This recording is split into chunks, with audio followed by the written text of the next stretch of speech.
always believed that silence was a kind of peace.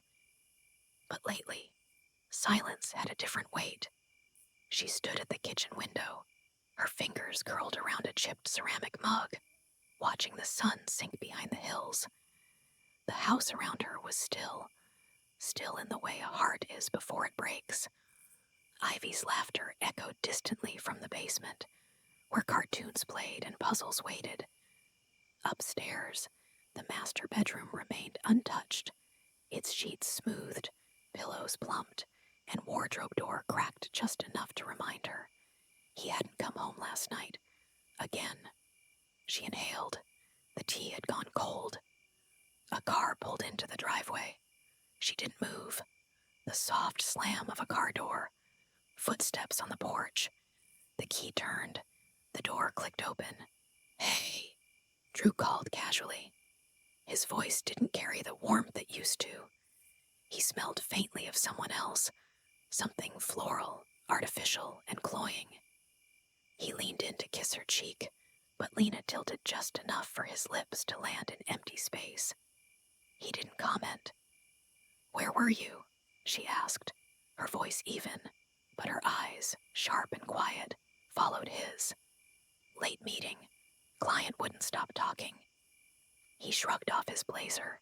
He was lying, not with words, with the way his eyes avoided hers, how his fingers tugged his shirt sleeves with practiced distraction.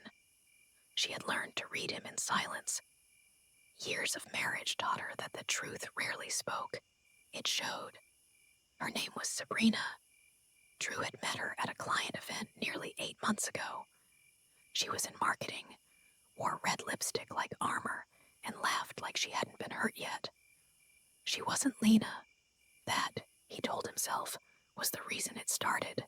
Not love, not need, just difference. Sabrina made him feel seen, wanted, not as a father, not as a provider, but as a man.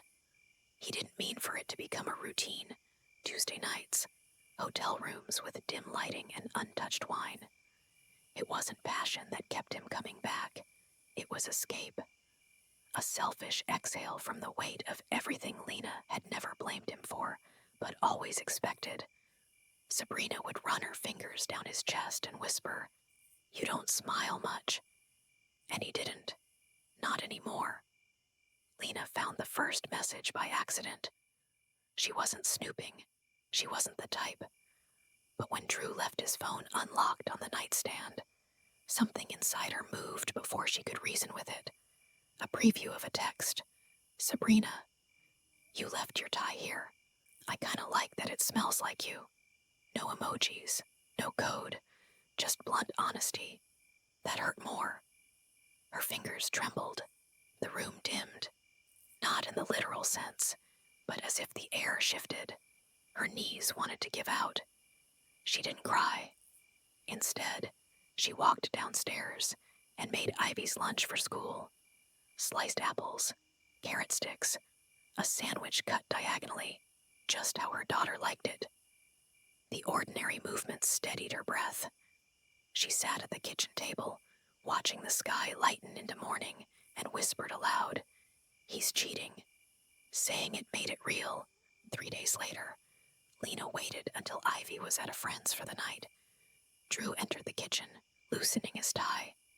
He paused. The room felt staged.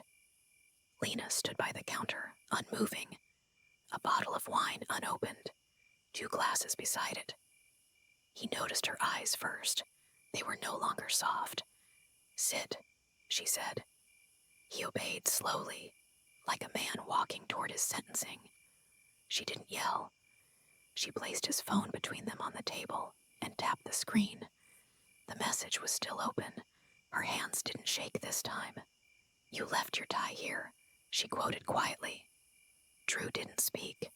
She watched him, watched the muscles in his jaw tighten, the way he opened his mouth, then closed it again. "I know," she said. "I've known." "How long?" His voice was barely a whisper. "Long enough to wish I didn't." Silence spread between them like fog, thick, blinding. He ran a hand through his hair. It didn't mean anything. She almost laughed. Almost. "Don't do that," she said, her voice breaking for the first time. "Don't insult me and cheat on me." They didn't sleep in the same bed that night. Lena lay alone, facing the wall, her breath catching in the quiet. Ivy would never know, at least not now. She couldn't. This was between two broken people trying to find the floor beneath them again. Drew stayed in the guest room, door closed. In the morning, he left early. He texted her, "I'm sorry. I don't know how to fix this." She didn't reply. Later, Sabrina texted him, "You okay?" He stared at the screen for a long time, then deleted her number. Weeks passed. Lena didn't throw him out. She didn't scream. She lived. She brushed Ivy's hair, read bedtime stories, smiled at neighbors, answered emails. But inside, she carried a hollowness that hadn't yet decided if it would be grief or freedom. Drew tried. He canceled dinners with clients, stayed home, said less, but stayed present. He didn't touch her, not yet, didn't presume forgiveness was owed. One night, she came home from work and found him in the kitchen, sleeves rolled up, making dinner. He looked tired, smaller. He turned. Their eyes met. "I don't expect anything," he said, "but I want to try, if you'll let me." Her voice, when it came, was quiet. "I don't know if I love you anymore, Drew." He nodded, didn't flinch. "But," she added, her voice catching on the edge of memory, "I don't want Ivy to grow up thinking love is disposable." She stepped into the room. He held out his hand. She took it, tentatively, like a woman reaching for the edge of something she wasn't sure would hold. The camera fades to black as Lena's voice narrates, "We rebuild not because it's easy, but because sometimes survival isn't about starting over. It's about choosing to stay and doing the hard work to begin again." Drew always told himself it wasn't serious. He would drive through the late city streets, headlights slicing through the fog, and repeat the words like a prayer. It's not serious. It's not love. It's not permanent. But he never repeated the most important truth. It was betrayal. It had started in the quietest way. A late networking event. A rooftop bar washed in golden lights. Sabrina was standing alone, holding a glass of wine like she was bored with the entire world. She wasn't beautiful in the conventional sense, not like Lena, whose grace came from patience and steadiness. Sabrina's beauty was volatile, like a match about to strike. Her hair, light ash blonde, curled loosely around her sharp jawline. Her voice was low, smooth, the kind that made you lean in just to catch the end of her sentence. They'd made eye contact once, and that was enough. True. At first, it was lunches. Brief, suggestive conversations, laced with just enough distance to feel deniable. Then it became longer, client dinners, meetings he wouldn't talk about. Eventually, Tuesday nights belonged to her, to them, to a version of him that didn't carry grocery lists in his head or know the rhythm of his daughter's laugh. Sabrina made him feel untouched by responsibility. She asked about his dreams, not his deadlines. She touched him without history. But even in her bed, something inside him stayed anchored to Lena. He never spoke her name aloud around Sabrina. It was a line he refused to cross, not because of morality, because of guilt. Because to say Lena's name in the arms of another woman would make it real. Still, guilt had a way of bleeding through. He remembered once, after a moment of stillness, Sabrina had turned to him and said, "You never laugh with me." He'd blinked. "I do." "No," she said. "You smile. But it's like you're remembering someone else when you do." He didn't deny it. He just kissed her again, with more desperation than desire. Sabrina.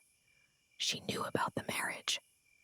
Drew hadn't lied, not at first.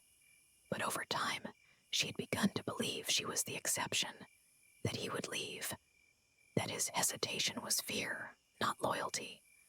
Sabrina lived alone in a loft apartment filled with steel and glass and the echo of too much space. Her last relationship had ended badly. Infidelity, ironically. When she met Drew, it was easy to mistake his restraint for honor.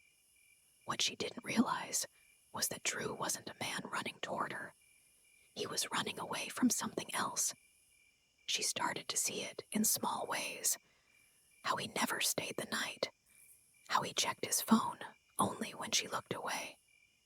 How he said Lena's name once in his sleep. That was the beginning of the end. Lena, meanwhile, had become a master of observation. She noticed how Drew smelled different when he came home late. The faint touch of perfume not hers. How he stopped initiating touch. How his gaze lingered on her face like he was trying to remember something. And she knew, without confirmation, that she was being replaced. It wasn't rage that consumed her. It was something colder. A quiet, seething grief that sat in her chest like a stone. One night, after Ivy had gone to bed, Lena sat alone at the dining table, fingers tracing the rim of a wine glass she hadn't touched. She thought of their wedding, the way Drew had looked at her that day. Eyes full of promises neither of them yet knew how to break. She remembered how he used to rest his hand on her lower back when they walked into rooms together. How he always squeezed her hand twice before falling asleep. None of that had happened in months. She picked up her phone and typed his unlock code, still the same, a detail he hadn't bothered to change. The message from Sabrina was still there, so casual, so brazen. Lena read it 3 times. You left your tie here. I kinda like that it smells like you. A laugh escaped her lips, dry, bitter. She closed the phone. She didn't need more. Drew, internal monologue. I never wanted to hurt her. God, what a lie. Of course I did. Not with intention, but with neglect, with distance, with every decision I made to leave and not come home. I stopped choosing her. That's what this is. He sat in the parking lot outside Sabrina's building the next evening, engine still running. She was waiting. He'd promised to see her, but his hands wouldn't move. He thought of Lena's silence, the way she hadn't confronted him yet, as if her silence was sharper than any accusation. He thought of Ivy, the way she curled against him when they read bedtime stories, how she still believed he was a good man. And he thought of what it would mean to lose them. He turned the key, shut the engine off, and never went inside. Sabrina, last encounter. The knock on her door came late. She opened it barefoot, wine glass in hand, hair twisted up carelessly. She smiled, but it didn't reach her eyes. I was beginning to think you changed your mind, she said. Drew didn't smile. I came to say goodbye. She stared at him for a long time, like she wasn't surprised, but hurt anyway. You really think she'll take you back? I don't know, he said, but I have to try. Sabrina stepped back, as if to let him in, but he didn't move. I meant what I said, she whispered. I know, he replied, and he meant it, but love born in shadows never survives the light. Lena lay in bed, eyes open, staring at the ceiling. The silence beside her was vast, but for the first time, she didn't feel small inside it. She felt awake, certain, changed. Drew's car pulled into the driveway. She heard the door open downstairs, heard his footsteps. He didn't say anything when he entered the room, and she didn't turn to look at him, but she spoke. I read the messages. He stood frozen. Lena closed her eyes. Her voice was a murmur. Do you love her? The silence stretched. No, he said, and the answer hurt worse than yes, because it meant he'd broken her for nothing. The air in the bedroom thickened. Drew stood by the door like a man caught between past and present. his chest rising and falling as if each breath cost him something. Lena's voice was still in the dark. "Do you love her?" He had answered. "Number." And still, silence lingered. He heard the rustle of linen as she sat up slowly. The moonlight slipped through the curtains and found her face, casting it in soft silver. Her eyes were tired, but not from crying. She hadn't wept, not once, and that frightened him more than screaming ever could. She looked at him fully now. Then why? His mouth parted, but the words were tangled behind his teeth. What could he say? That he missed being seen, that he had been so far inside his own restlessness that he didn't realize how far he'd wandered. He tried anyway. "I felt empty, like I was living a life someone else wrote for me. And she, Sabrina, she didn't expect anything." Lena's laugh was low, bitter, fair. She leaned forward now, voice low but steady. "You think I wanted to become this version of myself? You think I dreamed of being the woman who watches her husband turn into a stranger over dinner, who says nothing while he slips away one meeting, one Tuesday, one lie at a time?" Drew stepped closer. "I was lost. And I was right here, Drew." The silence after her words echoed with more weight than his guilt could carry. Her breath caught. She shook her head slowly. "I knew," she said. "I've known for weeks, maybe longer. But I didn't say anything because I kept thinking you'd come back on your own." "I am back," he said quickly, desperation creeping into his voice. "I ended it. I want to fix this." "You want to fix it," she repeated, eyes narrowing. "Do you even know what this is anymore?" He didn't answer. She stood now, wrapping her cardigan around her like armor. She looked smaller than usual, more fragile, but the fire in her eyes was unmistakable. It was grief shaped into fury. It was love sharpened into something unrecognizable. "Do you know what it's like to sleep next to someone whose body is there, but whose soul is somewhere else? To kiss you goodnight and taste another woman's perfume on your skin?" He flinched. Her hands were trembling now, but she didn't try to hide it. "Ivy asked me yesterday if you still love me. I told her yes." "I do love you," he said quickly. "Lena." "No," she cut in, voice trembling. "You don't get to say that. Not until you understand what it means." She walked past him, opened the bedroom door. "Where are you going?" he asked. "To sleep," she said. "Alone." Drew. He didn't sleep that night. The guest room was unfamiliar, the mattress too firm, the air too still. He lay there, eyes fixed on the ceiling, counting heartbeats.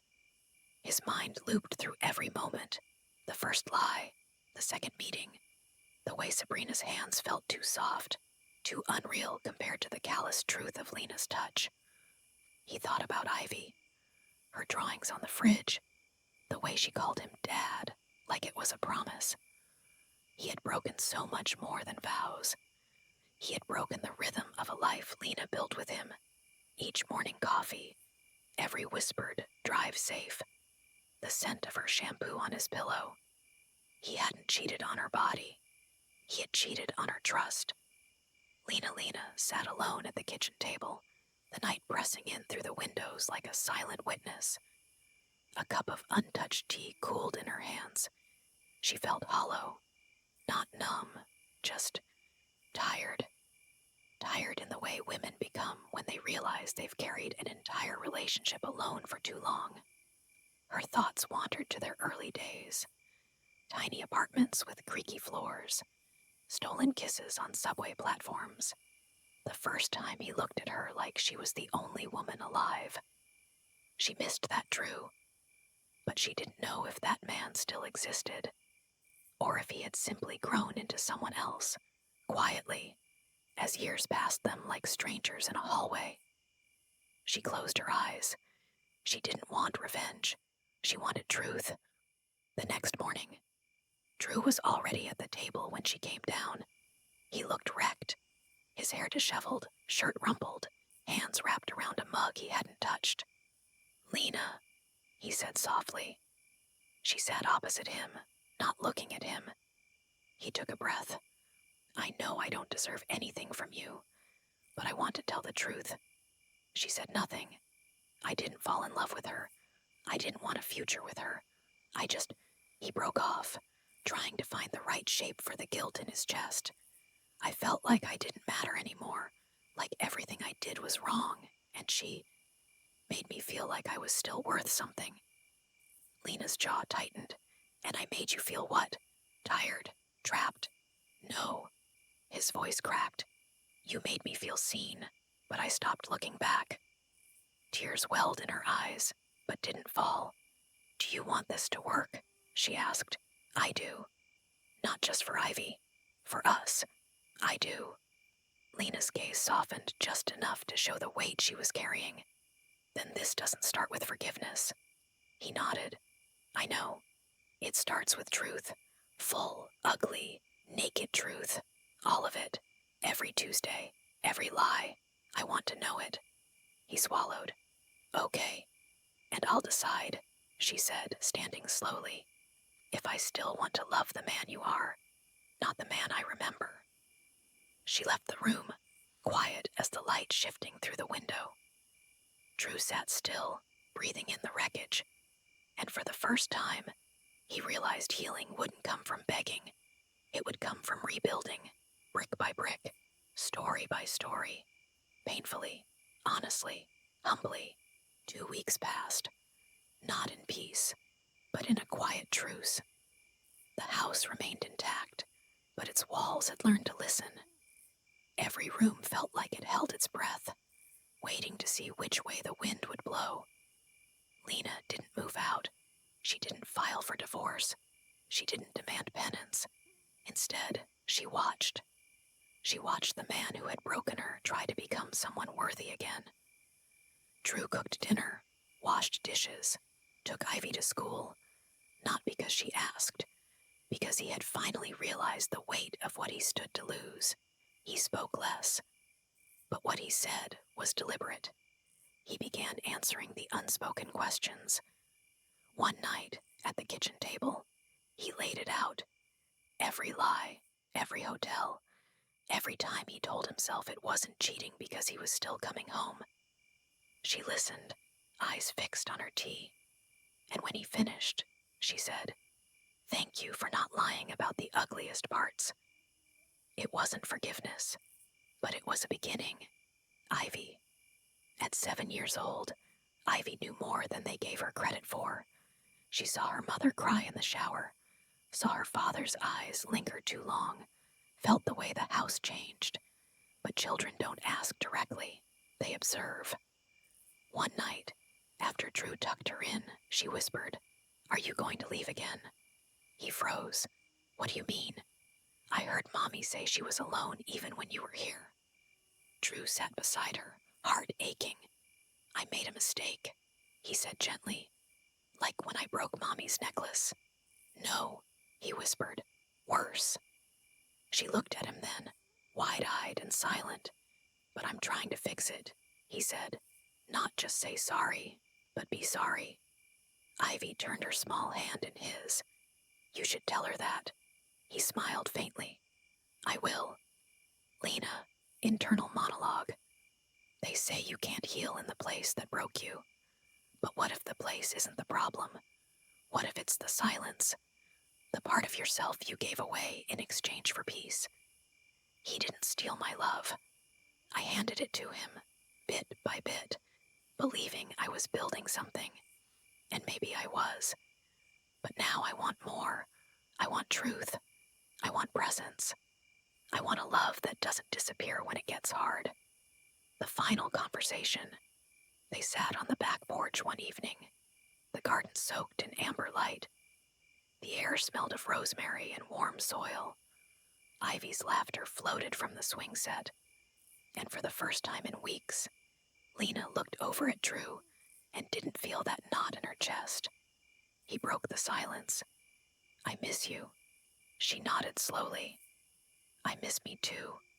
he exhaled. I'm not asking you to forgive me right now, but I'm asking you not to give up. Lena turned toward him, her hair catching the last streaks of sun. I haven't given up. She paused, her voice lowered. But I won't carry both of us anymore. If we rebuild, it's brick by brick, not fantasy, not nostalgia, real, honest work. I understand. She searched his face. Do you love me, Drew?